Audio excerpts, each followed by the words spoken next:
Okay, my dudes, let's talk about XCOM. The last video on my YouTube channel, at the time of making this video, is XCOM Enemy Within Episode 3. Episode 4, as you may have noticed, did not follow the usual release schedule I had going, and in fact, does not exist. You may be curious as to the reason for that. To be honest, I messed up the recording. I played a 4-hour session of XCOM, hoping to cut it into the next 2 or 3 episodes, and it was dense with content. We did some sweet missions, I had some killer plays, we made a lot of progress in the story, and we got some really cool cutscenes that I was excited to pull some clips from. And in the 5th hour, I rested, looked upon my creation, and saw that it was good. Until I actually opened the recorded file and realized that the entirety of those 4 hours were recorded without any audio whatsoever. And since I had enabled Iron Man mode at the start of the game, all of my progress was permanent and completely irreversible. So I got real sad, lost all my motivation to continue the series for a long time, but after a while I started getting that itch, that desire to try again. And so I present to you XCOM Enemy Within Rebooted. We're playing with the same rules as before: normal difficulty, not created equally, hidden potential, aiming angles, and Iron Man mode. We are starting in Africa again for that sweet 30% buff to our monthly funding from the council. And we're pretty much good to go. The game begins the same way it always does. First contact with aliens, unfortunately not interested in being friends, shit goes south quick. XCOM is founded, with me at the helm, to be the Earth's response to this invasion. Good luck, Commander.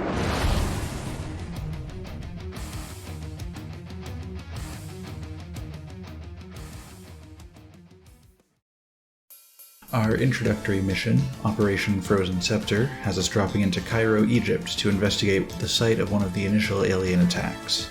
Our starting squad consists of Mache, Barrett, Raoul, and Tadashi.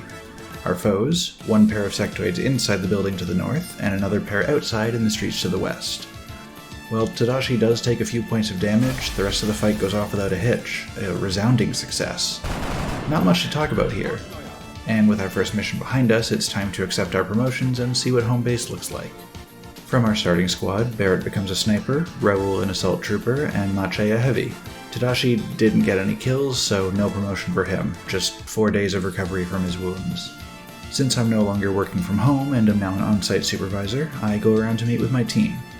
Bradford, Valen, and Shen all introduce themselves as if I haven't started and restarted this game a dozen times before, and we get to work on preparing for a long and bloody war. I get the egghead started on researching xenobiology, as that's the first step towards progressing the story.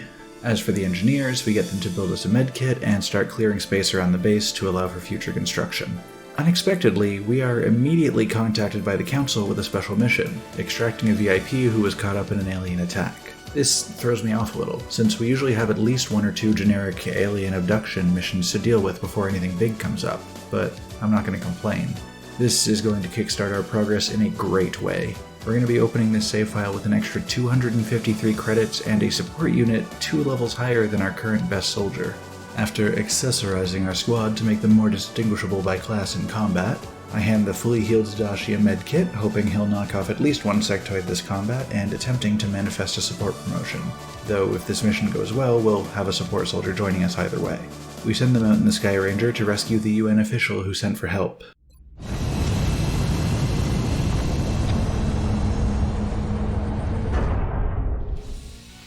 Operation Hot Pyre begins. We fight our way down the destroyed bridge, engaging with our first thin man of the campaign as Raoul rushes in recklessly. Luckily, this works out for us, and we get to the VIP unharmed. There are a few sectoids further down the bridge, but we retreat quickly and get him to the extraction zone safely. I owe you one.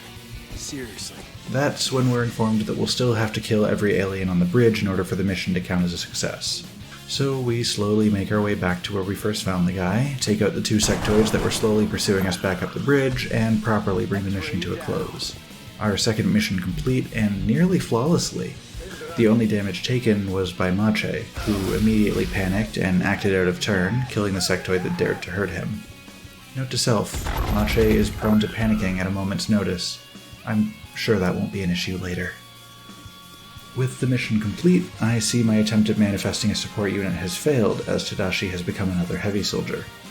Luckily, our new recruit this mission granted to us, Kate Whiskey Wright, is a support unit, and we pick her perks: Smoke Grenade, Sprinter, and Field Medic.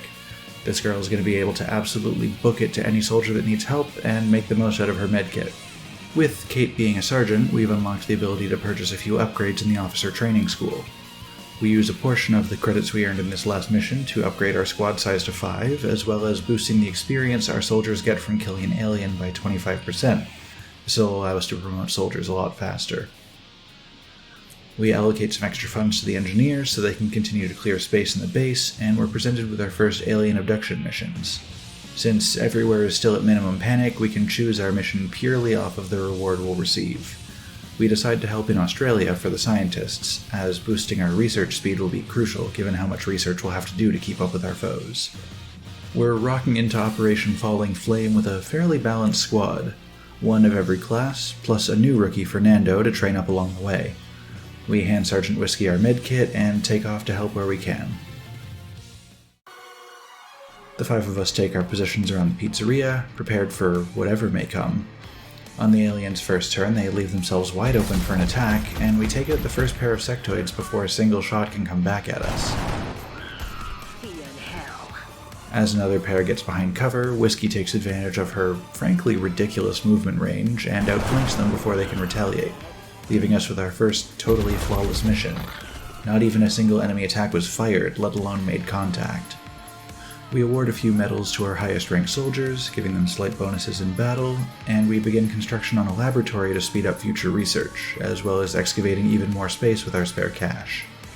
With our xenobiology research complete, we're given our next list of tasks by Dr. Valen. Research and build an arc thrower to befriend an alien, build a containment facility to house our prison guests, and bring an alien home alive to brutally interrogate, have a pleasant conversation with.